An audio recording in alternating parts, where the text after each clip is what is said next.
Hey, my Liptons. So I wanted to come in here and do another video, a little bit of pop culture, a little bit of politics. I won't be too long today. We need to talk about Huda. Huda, Huda, you really thought that racial ambiguity, you weaponizing your Arab identity was gonna save you from being canceled, but baby, go against Olandria is gonna cost you. No Nicki Minaj, okay? When I tell you the people are dragging, okay? So we're gonna talk about Huda real quick. We're just gonna talk about this Stranger Things trailer that just came out today. And then last time I'm gonna talk about a little bit of politics that's going on in NYC with Zohran Mamdani. So before I continue on with this video, please subscribe to the YouTube channel. Let's get up to 2,000 subscribers. If y'all want to see my roast video that I did on Huda, that is also up on my channel. I went into detail discussing why the people have been dragging the shit out of her and her cooning ass boyfriend. So yeah, that video is up. It's actually getting a little bit of views. Thank y'all so much for giving it the time of day. But yeah, Huda, sweetie, the girls are coming, and honestly, your people are also coming for you too, because the thing with you, I think with Huda, what it is, she really allowed her fans, when she came out the villa, she allowed her fans to gas her up.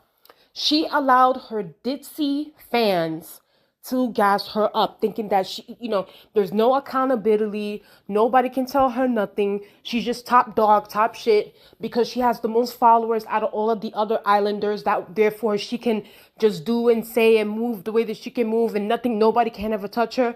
When I tell you, fucking, okay, so what happened is, these makeup artists, these like celebrity makeup artists, they were like, listen, because I think some of them also used the Huda Beauty makeup line, whatever, from this lady. And apparently Huda is she's sponsoring, Huda Beauty sponsors Huda Mustafa. So the makeup artists and two of these makeup artists have worked with Alondria too, but they're big time celebrity makeup artists and they're Black women. And they were like, Huda Beauty, I see what y'all little sponsor over there is doing, what she did. So if y'all want for us to continue giving you our black dollar, she gotta go. Even though personally, I don't think that y'all should be giving y'all money to Huda Beauty to begin with, because according to what the streets are saying, Huda Beauty took a whole concept from a Black woman. So it's just like, y'all need to be supporting Black-owned businesses especially Black women businesses to begin with. But whatever, that's a whole nother conversation for another day. But yeah, like, let me tell you something. We are hitting Huda where it fucking hurts. In them pockets, okay? That's how we do it. We can't just be out here trolling and writing tweets and things like that. No, email these fucking brands. Let them know. Hit these racists where it hurts, and that is in their pockets. I'm done with the tweeting and the airing out our grievances online. When I tell you the Nicolandrians, the Alandria fans, they got to work. They got to work. Okay? So now Huda Beauty, she released she released a statement, a PR statement, saying that like she's gonna stop working with Huda from now on. Mind you, both of these two ladies' names are Huda, so of course Huda Beauty, Huda Mustafa, y'all get the deal. But yeah, so Huda Beauty ended up dropping Huda Mustafa. So that's gone. I don't know about her other deals, but as far as right now, Huda Beauty is the first to drop Huda from a brand deal. Now, this is a big deal. This is a big deal because Huda Beauty is a big deal according to what the streets are saying. Personally, for me, I never use Huda Beauty, so my money wasn't going to them either way. But according to what the makeup girlies are saying, Huda Beauty is a big deal. So the fact that she got dropped from this is wow. And people were not expecting it, especially coming from Huda Beauty, because this is another Arab woman, so it's like she and I already talked about it in my video yesterday about how the tension between the Arab community and the Black community. I don't want to get into that right now, but I guess for PR purposes, Huda Beauty did the right thing, child. I'm not gonna give her her 10s. I'm gonna give her an E for effort. Okay, I'm gonna give her her 3s for this one. Okay, And shout out to Khalid, or Khalid, to be more specific. I don't know how to pronounce it. I apologize if I'm pronouncing it wrong. But he also put this statement out, and I think that this makes all the sense in the world. It says here that staying silent on genocide in Gaza, mind you, Huda is a whole Palestinian woman. Like, I don't understand her. It's like people like her and people like DJ Khaled. DJ Khaled's fat ass is all over freaking Florida and Miami dancing away on a stage when his people is literally being wiped off the planet. Like, I don't understand you. Like, I feel like me as a black person speaks out more for Palestine than fucking Huda and DJ Khaled, which is crazy. And even if I do have the platform like a Huda or DJ Khaled, I will be speaking out. I will be speaking out. And I don't want to hear, oh, well, she has a big platform and, Zionist stuff. No. Because if you can have fucking Gigi Hadid and Bella Hadid, who are also half Palestinian, and they can speak out and they're way more famous than Huda, I think that Huda can also use her platform to discuss the massacres that are happening in Palestine and that have been happening, educating her young fan base. But no, Huda wants to be harboring these stupid, ditzy, racist ass fans, and now the chickens have come home to roost. The chickens have come home to roost. Now, this is a man who's also, I believe he's also Palestinian, and he said, listen, like, you out here being silent on genocide, but your ass wants to be over here kicking it up on live, saying, about the N-word. And it's like, and this is true, like, be mindful. We need to be mindful of the people that we uplift. And I don't think it's just that. I just think that it be these shows too. But yes, like, these platforms, like, I don't know, like, they need to be vetting these people. They need to be vetting these people because apparently there's a video circling around on the internet of Huda's, I don't know, she's singing a rap song or something, and she's like, you can clearly see her mouthing the N-word. Like, she's not skipping over, you see her mouthing the N-word. So Huda doesn't care. She's just, sorry that she got caught. I am glad that there are people within her own community calling her out on her BS. It's not a majority of them, it's some of them. But I'm glad that Khalid is calling out Huda. And for her, Huda, I remember she weaponized her Palestinian identity when Andy Cohen, the whole situation with Andy Cohen at the reunion. And that was like the first and last time she ever spoke about genocide in Gaza. And ever since then, she's been working with nothing but Zionist brands. Like she was, Sephora, has been dealing with Israel. Like she's been doing nothing but working with fucking Zionist brands. But when it's time to, for people to, she needs something to shield her, she'll use her Palestinian identity when it's convenient. It's like, girl, bye. But yeah, like I said, the chickens have come home to roost when it comes to Huda. And honestly, long gone are the days where you can come on the internet disrespecting black women, like especially dark-skinned black women, because we will gather your ass together. We will gather your ass together. And honestly, Huda could have really saved her all this trouble if she just would have, before the reunion, when Olandria and Shelly told her, hey, can you please put out a statement and tell your fans to chill out on the racism? But nope, Huda was gassed up. Huda was gassed when she came out. She thought that she was hot shit.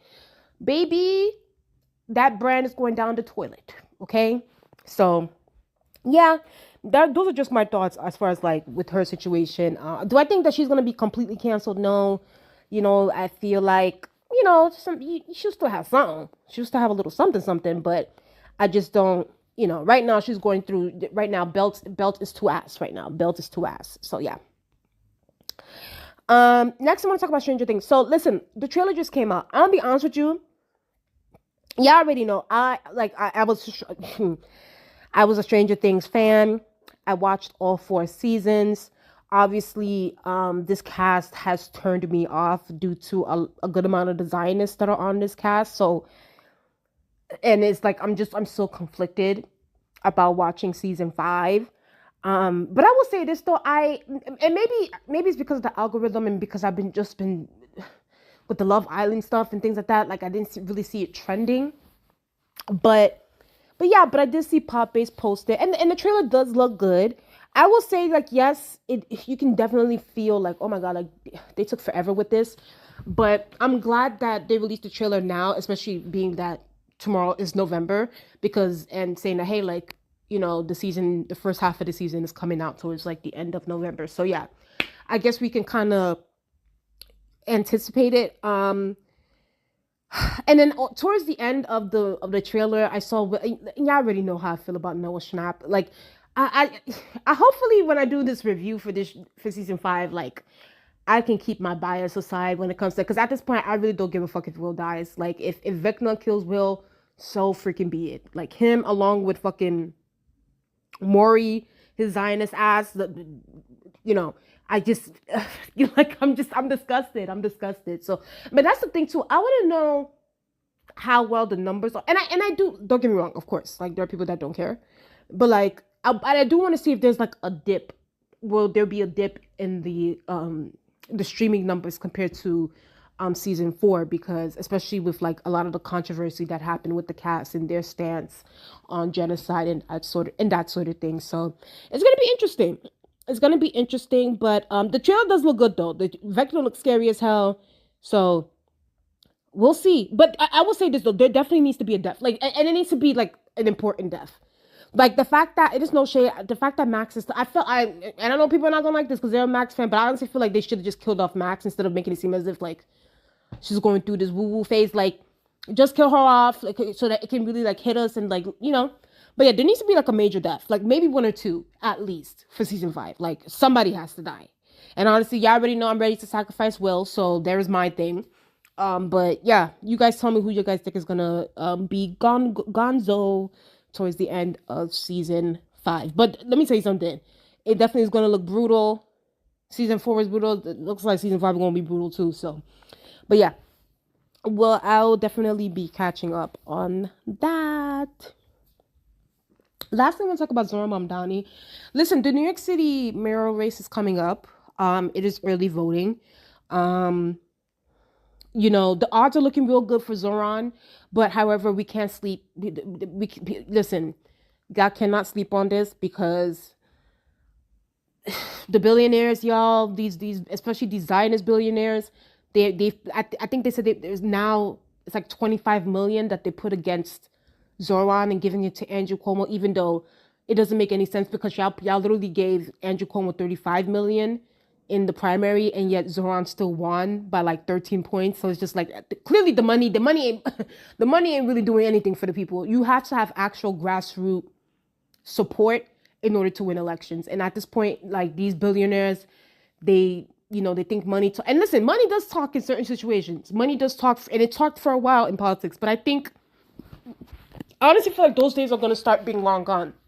And I hope that is the case. I feel like we need to get money out of politics. We need to get corporations, billionaires, oligarchs on both parties, because it happens in both parties. We need to get all of that stuff out of politics. I'm sick of it. I'm tired of it. Like, I'm tired of money deciding our politicians. Like, I want to hear ideas. I want to hear what these politicians have to say and how they're going to serve their people. So, yeah, I already know. I usually tell people, oh, like, vote your best interest. Nah, y'all. For this one, I'm gonna tell you how it is. Y'all need to vote for Zohran Mamdani, okay? And listen, Zohran Mamdani is not like, okay. I support him, but like, I feel like I support him by like 80 to 85%, which is a lot, but it's like, it's still, I still have my reservations, because now he's getting endorsements from like Gloria Steinem. Who else? There's this one politician in New York City. I believe he's Hispanic, but like, he supported Zohran after he won the primary from the get-go, but then, the streets are saying, and, I saw some research that he would be taking some APAC money, and like, he's a corporatist, and you already know how I feel about the establishment. He's getting endorsements from them. He got an endorsement from Kathy Hochul, the governor of New York. And y'all already know she's a fucking establishment, moderate. Like, I'm sick of these neoliberals. Y'all already know how I am. Y'all know how I am on this channel. So, while I mostly am in agreement with Zohran's policies, it is, I will say it is interesting that, like, you're starting to see more and more, and reluctantly, I would say with some of them, that they're endorsing, especially when you look at bum-ass, corny-ass, tap-dancing-ass, fucking Zionist-ass Hakeem Jeffries endorsing Zohran last minute. And clearly you don't got Zionist-ass fucking Chuck Schumer endorsing Zohran. So, I honestly, at this point, I really don't care if Chuck Schumer endorses Zoran, because if I was, but then again, he's a politician, he has an image to protect.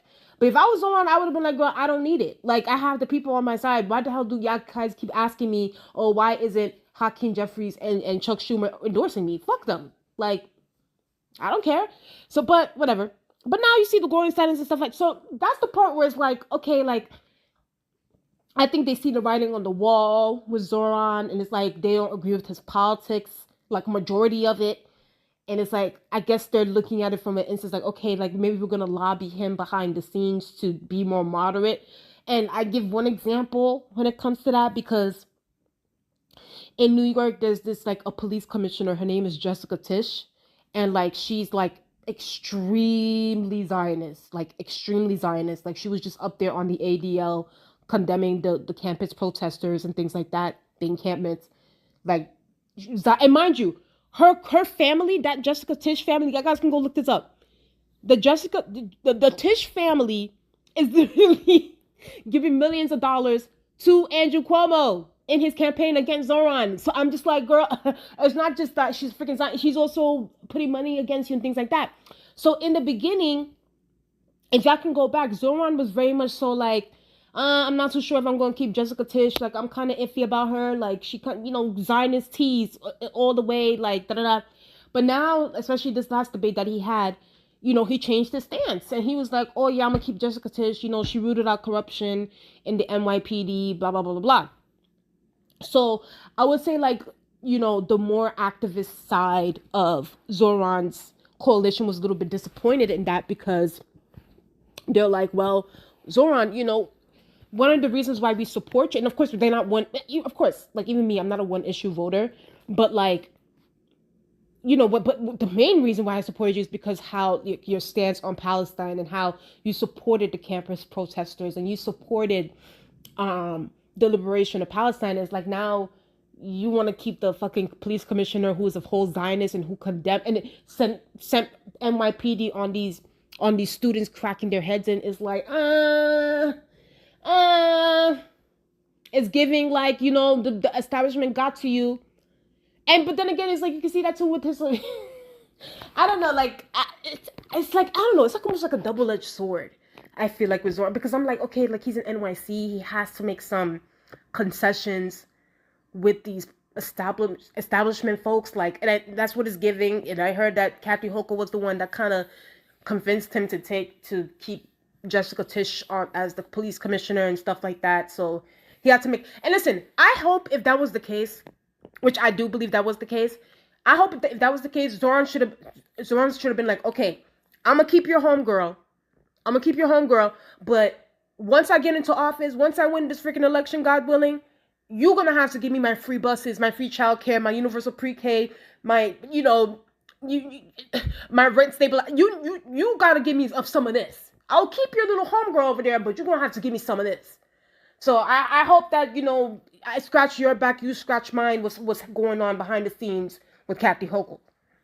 But either way, it's just like I'm noticing now, like, these like establishment, like, even I was even saw a clip of like Morning Joe. All of a sudden, like, he's such, oh yeah, like, we need like the Zohran Mamdani types of the Democrat populist. And I'm like, sir, when have you were literally like going against Bernie Sanders, like not even like 5 years ago, because you are so Republican light. So it's like, I'm like, I'm noticing. I'm noticing. So I hope that I get it, that there are some times where Zoran does have to make a little bit of concessions, but hopefully it's not too much. Get most of your agenda through. And I know, and don't get me wrong, I know it's not going to be easy, especially with this bum-ass Trump administration. I get it. I know. But he can clearly get the rent stabilized thing through, because mayors have that power to do so. So that's already a given. But I think that if Zoran is able, because I feel like he might be able to get maybe 70% of, even if he were to get 70% of his agenda through, I think that he will be lauded as like one of the best politicians. Because right now he's being lauded as the best, communicator, that he's an amazing political animal. He knows how to do politics. So, but if he's able to get like a majority of his agenda through, oh my God, like, I think that he will speed through these next upcoming mayoral elections in like 6 years and going forward. So, but yeah, that's just my thoughts on that. Make sure you guys, go to the polls. Y'all guys can continue going to the polls for early voting until November 2nd in New York City. And then early voting is closed until November 4th when it is the election. So yeah, make sure y'all guys go vote, and please vote for Zohran Mamdani. Like I get it, like he's not perfect and things like that, but compared to Andrew Cuomo, and looking at Andrew Cuomo's history with the sexual harassment, with the killing old people, with the corruption, with the cutting Medicaid, with giving billionaires tax cuts, at this point, I'd rather have Zohran Mamdani than to have Andrew Cuomo. So please, like, y'all guys go vote Zohran. Please, we need revolution. We need revolution here, okay? So yeah, you guys tell me what you guys think in the comment section below. Please like, comment, and subscribe to the YouTube channel. Let's get up to 2,000 subscribers, and I'll talk to you guys later. Bye.